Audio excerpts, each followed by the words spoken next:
Bonjour et bienvenue dans Raconte ton histoire, un podcast pour passer une semaine reliée et créative. Raconte ton histoire, ce sont des histoires pour les adultes qui veulent renouer avec leur enfant intérieur, avec la légèreté profonde de la vie, en lien avec le langage universel que sont les mythes, les contes et les histoires. Celles que l'on se raconte au coin du feu, celles que l'on se murmure à l'oreille, celles que l'on se transmet de mère en fille, celles que l'on fredonne et toutes les autres. Ces récits qui nous offrent des clés de compréhension et deviennent des sources d'inspiration. Ces mots qui nous touchent et nous mettent en mouvement. Je m'appelle Marie-Liesse, je suis psy-créative. J'accompagne les femmes et les hommes qui vivent un changement de cap et se sentent déboussolés à créer une nouvelle sécurité intérieure. Je les aide ainsi à se libérer de leur carcan afin qu'ils puissent reprendre le pouvoir de leur vie. Aujourd'hui, dans ce nouvel épisode de Raconte ton histoire, j'ai la joie et l'honneur d'accueillir Stéphanie, qui travaille dans un CIO et qui va partager avec vous l'histoire qu'elle a choisie et qui l'a touchée. Bonjour Stéphanie. Bonjour Marie-Liesse. Alors, j'ai choisi un conte africain à partager avec vous. Je ne vais pas trop en dire, je vais vous laisser découvrir et après, on va en discuter. Alors, le titre de ce conte, c'est Le menteur, son fils et l'âne. Il y avait longtemps, très longtemps, très très longtemps, dans un village vivait un homme qui était menteur. Menteur au superlatif absolu du terme. Il n'y avait pas plus menteur que lui. Mais ses mensonges, il les avait hérités de son père, qui les avait hérités de son grand-père, lequel les avait hérités de son arrière-grand-père. Il en était fier. Il avait le mensonge dans les gènes. Et il était prêt à le transmettre à ses enfants, qui le transmettraient à ses petits-enfants, lesquels le transmettraient aussi aux leurs. Cet homme eut un enfant. L'enfant atteint l'âge de 17 ans. Un jour, l'enfant vint se plaindre. « Papa, je ne veux plus que tu sois menteur. Je veux que tu changes de métier, car je ne supporte plus qu'on me traite de partout de fils de menteur. » Son père lui dit « Quoi ?» Le fils lui répondit « Je ne veux plus qu'on me traite de partout de fils de menteur. J'en ai marre de souffrir d'être traité de fils de menteur. Je veux que tu changes de métier. » Son père lui dit « Mais mon fils, on ne peut pas changer ce qu'on a dans les gènes. Les mensonges, dans notre famille, dans notre clan, c'est héréditaire. On ne l'apprend pas. Depuis des années, depuis des siècles, depuis le temps, toutes nos familles ne vivent que de mensonges. Tous nos descendants ne vivent que de mensonges. C'est transmis de père en fils, c'est héréditaire. Et tout ceci pourquoi ? Lui dit l'enfant. Parce que de partout, les gens me traitent de fils de menteur. Je ne peux plus parler devant mes copains. Dès que j'ouvre la bouche pour parler, on me dit « Tais-toi, espèce de fils de menteur chronique, tu vas encore nous mentir. » Je n'ai plus de parole. C'est pourquoi je veux que tu changes de métier. Son père lui dit « Eh bien, tout ceci à cause des critiques des gens ?» Le fils lui répondit « Oui. » Son père lui dit « Tu connais encore mal les gens. Mais quel métier veux-tu exercer ici-bas qui soit exempt de toute critique ? Tout ce que tu feras ici sera critiqué. » L'enfant lui répondit « Je préfère tous les métiers, sauf celui de menteur. Je préfère être critiqué dans le métier de tisserand, dans le métier de forgeron, dans le métier de cultivateur, dans le métier de berger, que d'être critiqué dans le métier de menteur. » Son père lui dit « Tout est pareil, jeune homme. Tout ce que tu feras ici sera critiqué par les gens. C'est inévitable. Viens, je vais te faire découvrir les gens. Au terme de notre voyage, tu me diras si tu gardes la même réflexion. » Le père détacha son âne. Il entreprit un voyage avec son fils. Il mit son fils sur le dos de l'âne. Lui marcha derrière l'âne qui portait son fils. Ils marchèrent, marchèrent et marchèrent. Arrivés au premier village, Les gens du premier village s'écrièrent. « Ah! Regardez-moi ce jeune, qu'est-ce qu'il est mal poli! Au lieu d'être fier d'avoir un père âgé de plus de 90 ans, de le laisser se reposer, de profiter encore le reste de ses années, de la vie, il prend la place de son père, laisse son papa marcher appuyé sur un bâton, derrière, loin, là-bas, tout fatigué. Il n'a même pas pitié de son père. Oh, ces jeunes de maintenant, qu'est-ce qu'ils sont mal polis! Que d'avoir un fils pareil, je préfère ne pas en avoir du tout, disaient les uns et les autres. On a traité le fils de tout. Alors, son père lui dit « Tu as entendu ?» L'enfant répondit « Oui, papa. » Le père ajouta « Eh bien, ce n'est pas fini. Continuons notre chemin. » Ils marchèrent, marchèrent et marchèrent. Arrivé au deuxième village, à l'entrée du deuxième village, le père invita son fils à descendre du dos de l'âne et il prit la place de son fils. Les gens du deuxième village s'écrièrent. « Ah! Regardez-moi ce vieillard! Qu'est-ce qu'il est insatiable! Au lieu d'être fier d'avoir un enfant si jeune qui vient à peine de goûter à la vie, au lieu de le laisser profiter de la vie, lui qui a profité de sa vie pendant plus de 90 ans, il continue à en profiter davantage. Qu'est-ce qu'il va donc laisser à son fils? Oh! Que d'avoir un père pareil, je préférerais être bâtard, disaient les uns et les autres. Le père dit à son fils, « Tu as entendu ?» L'enfant répondit, « Oui, papa. » Le père ajouta, « C'est pas fini. On continue notre chemin. » Ils marchèrent, marchèrent et marchèrent. Arrivé au troisième village, le père demanda à l'enfant de le rejoindre sur le dos de l'âne. Tous deux étaient sur le dos de l'âne. Les gens du troisième village s'écrièrent. « Ah! Regardez-moi ce fils et ce vieillard! Qu'est-ce qu'ils sont égoïstes! Qu'est-ce que l'âne vous a fait? C'est vrai, l'âne s'est fait pour y monter, mais pas quand même à deux. C'est aussi une vie, comme tout autre. Ah, ce vieillard, qu'est-ce qu'il est mal avisé! S'il avait sa femme à côté, il l'aurait mise aussi sur le dos de cet âne. Ah, les gens de cette terre! Mais franchement, leur ont-ils dit, si on montait à deux sur vous, vous pourriez résister? Le père et le fils ne leur dirent mot. Le père dit à l'enfant, « Tu as entendu ?» L'enfant répondit, « Oui, papa, j'ai bien entendu. » Le père ajouta, « Ce n'est pas fini. Continuons notre chemin. » Ils marchèrent, marchèrent et marchèrent. Arrivé au quatrième village, le père descendit du dos de l'âne et invita son fils à faire de même.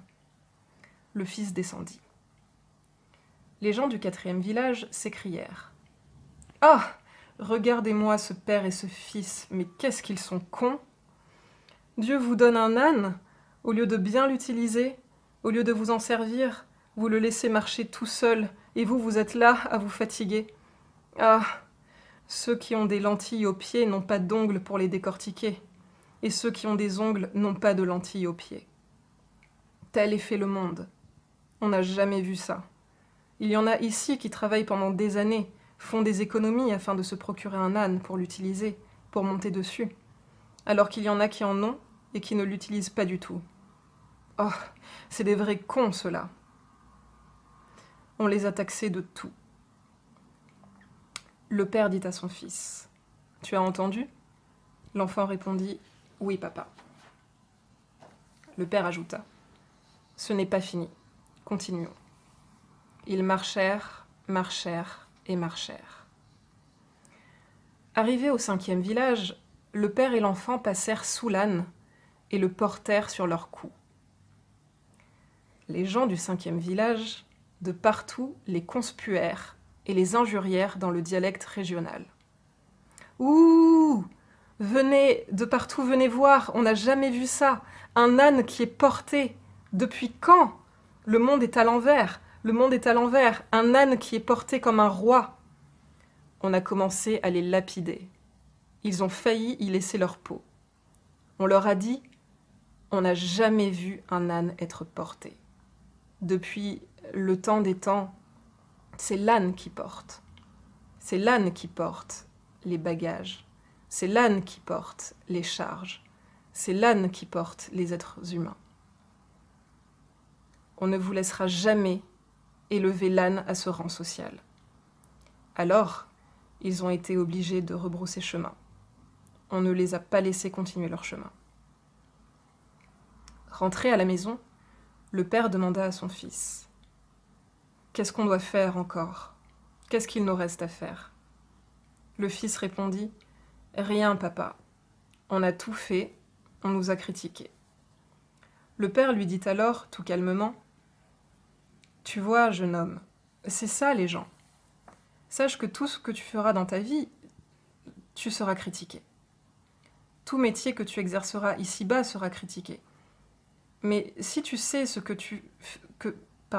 si tu sais que ce que tu fais est bien, fais-le avec beaucoup de foi, beaucoup d'amour, beaucoup d'engagement, beaucoup de persévérance. Ne tiens pas compte des critiques des gens. Certes, il y a des critiques constructives, il faut les entendre. Mais pas toutes les critiques, sinon tu ne feras rien dans ta vie. Car faire sans faire, ce n'est pas faire. Faire pour ne rien faire, ce n'est pas faire. Faire, dans le sens de bien faire, c'est faire. Ne tiens pas compte de toutes ces critiques. Voilà les gens. Et depuis ce jour, le fils était fier d'avoir hérité le mensonge de son père, qu'il avait hérité de son grand-père, lequel l'avait hérité de son arrière-grand-père. Et depuis ce temps, le mensonge continue à voyager, à nourrir plein de bouches ici-bas.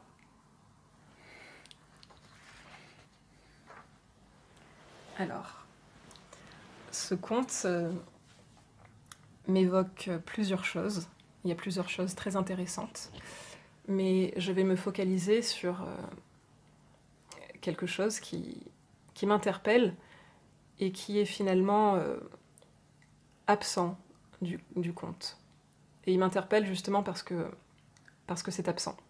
Ça manque. Il s'agit de la réorientation.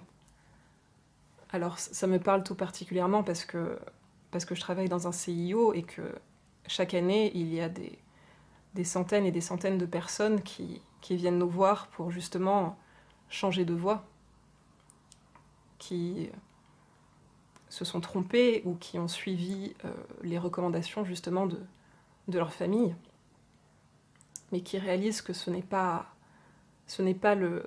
la bonne voie pour eux. Et ceci, ça arrive à tout âge. C'est-à-dire que la réorientation, c'est au moment des études supérieures, et plus tard aussi dans la vie professionnelle.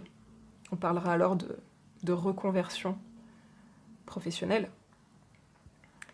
Et donc je trouve que ce qui est dommage, même si l'initiative du père est bonne, dans l'absolu, ce qui est dommage, c'est que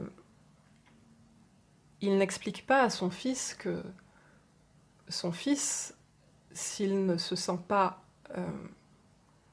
à l'aise dans cette continuité,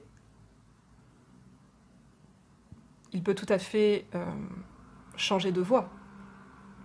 Il peut apprendre un autre métier. Il peut tester d'autres choses. Parce que le souci majeur dans le fait de se détacher de ce qu'on attend de nous, parce que les parents, en fait, mettent énormément d'attentes sur nous, ce qui occasionne beaucoup de pression. Pas pour faire mal, simplement parce que peut-être eux n'ont pas pu faire telle ou telle étude ou n'ont pas fait tel choix qu'ils regrettent. Et ils aimeraient peut-être qu'on réalise ça à leur place, ce qui ferait leur fierté. Sauf qu'on n'est pas des extensions de nos parents. de nos ascendants, et que le fait de se détacher de ce qui a été prévu peut-être pour nous, ou de ce qu'on aurait voulu pour nous, ce n'est pas une trahison ou un déshonneur, c'est juste embrasser sa propre voie et suivre ses intuitions, ses rêves. Mais aujourd'hui, il y a beaucoup de gens qui... de moins en moins, parce que la société évolue. Et il y a aussi des contraintes économiques qui font que, généralement, on suit peut-être de moins en moins une seule et même voie. On ne fait plus des carrières dans le même domaine du début à la fin de notre vie professionnelle. C'est beaucoup plus accepté dans la société de papillonner, de changer. Ça dépend dans quel domaine, mais au contraire, ça peut être même bien vu. Parce que ça apporte des expériences qui sont utiles et appréciables. Mais ce que je veux dire, au fond, c'est que c'est dommage en fait que les enfants... Alors, voilà, c'est pas le cas dans toutes les familles, et c'est peut-être de moins en moins le cas avec cette société beaucoup plus moderne. Mais ce qui manquait avant, et c'est ce qu'on retrouve dans le conte, c'est que les enfants n'étaient pas encouragés à suivre leur propre voie. Ils n'étaient pas encouragés à trouver leur place, en fait. C'était une place qui était déjà toute choisie pour eux, dans la continuité. Et en gros, il n'y avait pas trop le choix, quoi. C'était un héritage qu'il fallait reprendre et honorer. Quelque chose qu'il fallait maintenir pour maintenir aussi peut-être l'identité de la famille, du clan. Mais ce qui fait aussi que beaucoup de jeunes n'osent pas suivre leur propre route, leur propre chemin, ou ne pas décevoir leurs parents, c'est que on ne dit pas assez que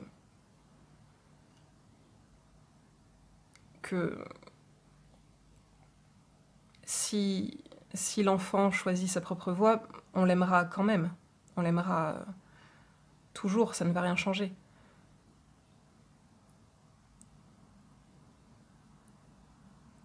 Et c'est souvent ce qui réfrène cette réorientation.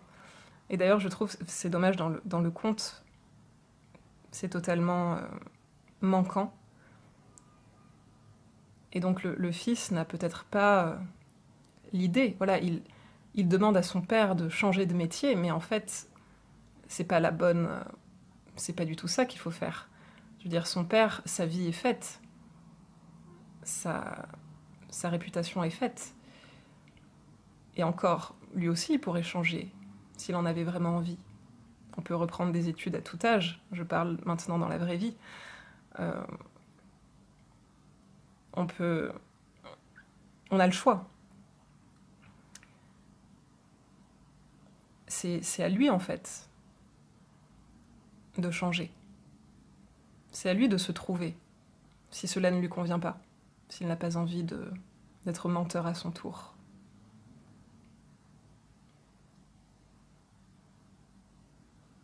Mais ce qui est très beau, par contre, dans le conte, c'est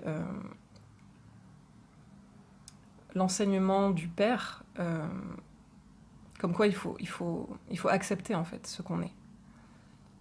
Ça, l'acceptation de soi, c'est c'est vraiment nécessaire pour se respecter et s'affirmer, en fait. Affirmer qui on est devant les gens. Parce que si les autres ne nous apprécient pas, ben, voilà, si on a accepté qui on est, ça ne changera rien. C'est-à-dire qu'on s'aimera malgré tout. On s'assumera malgré tout. Voilà, il y aurait beaucoup d'autres choses à dire, mais on va peut-être... enfin, pour moi, je vais m'arrêter là. Je ne sais pas ce que tu souhaiterais dire. Merci beaucoup, Stéphanie. Merci pour le choix de ce conte. Il est super intéressant. Merci à toi. Et puis l'angle de vue que tu as pris aussi est très intéressant. Notamment avec justement ce parallèle de ta fonction professionnelle actuelle, où tu vois effectivement les personnes qui s'engagent dans une voie et qui osent en fait à un moment donné remettre en cause cette voie. Et c'est là où c'est pas évident et où dans le conte en fait on a l'impression au départ que le garçon touche ça du doigt, puisqu'il dit je voudrais être critiqué mais dans un autre métier, pas dans celui de menteur, et qu'en fait finalement il se laisse rattraper par ce voyage qu'il fait avec son père, alors que le voyage ça peut être aussi cette question de l'initiation, et c'est là où c'est hyper intéressant. Donc ce conte est super apporteur d'enseignement comme tous les contes, mais dans un sens ambivalent en fait, avec ce truc de effectivement se détacher du regard des autres, et comme tu viens de le dire très justement, s'accepter totalement, parce qu'en fait dans une même situation chacun va voir des choses différentes avec toutes ces projections, et pour autant pouvoir aller au bout de cette démarche, cette remise en cause de c'est pas parce que mon père, mon grand-père, mon arrière-grand-père, mes ancêtres ont choisi cette voie, là on parle de professionnel, mais ça peut être sur différents niveaux en fait, des choix de vie, que je vais forcément en fait faire la même chose. Donc moi c'est un sujet qui me passionne, donc je trouve ça vraiment génial que tu aies choisi ça. Et en général, pour terminer le podcast, la question que je pose à mes invités, c'est est-ce que tu aurais une idée de choses concrètes que les personnes pourraient mettre en place en fait dans leur vie, et qui toi aurait pu t'aider à avancer notamment sur ce chemin ou par rapport à autre chose? Alors concrètement,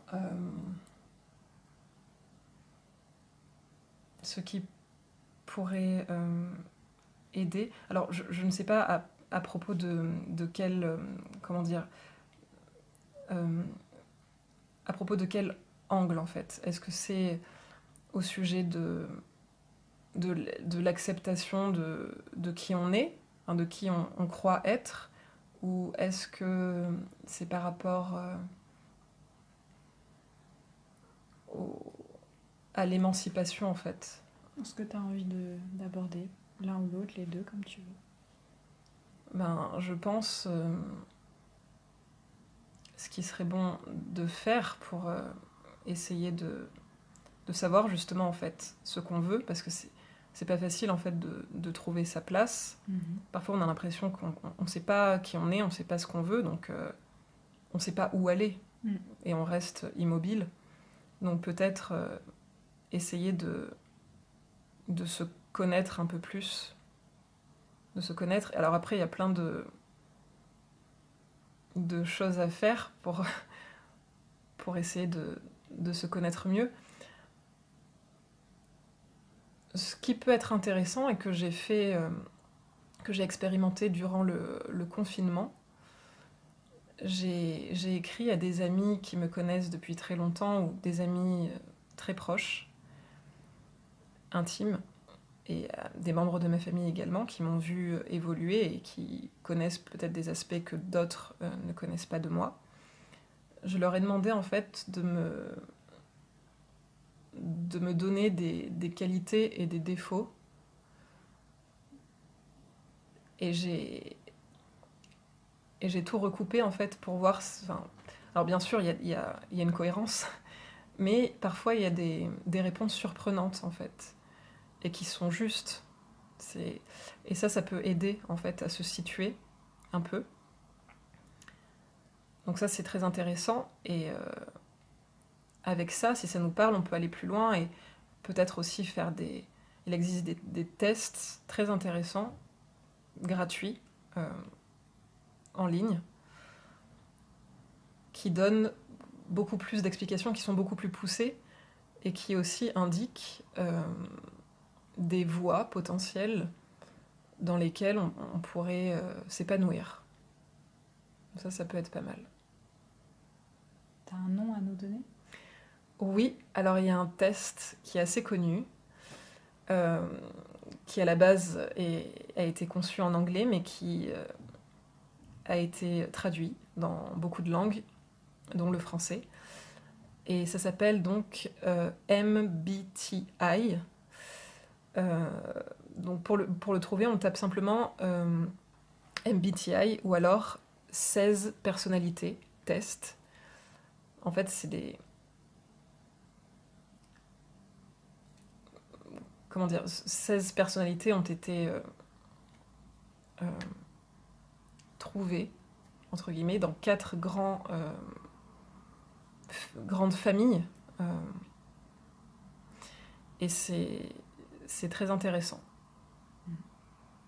Je confirme, c'est un outil très intéressant, justement concret, c'est ça que j'attends pour la fin de Raconte ton histoire, pour qu'on puisse mettre quelque chose en place dans son quotidien et se dire bon bah je vais avancer petit pas par petit pas, et ça c'est une très bonne piste, donc merci beaucoup.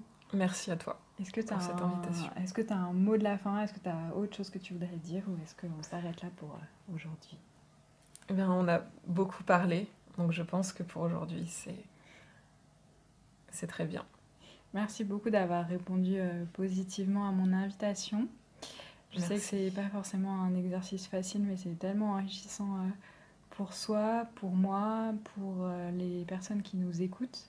Et je me dis que s'il y a une seule personne qui est touchée ou qui trouve une réponse dans ce qu'on dit, ce qu'on partage, c'est gagné, et c'est super. Quant à moi, je vous retrouve prochainement dans un nouvel épisode de Raconte ton histoire. En attendant, prenez soin de vous.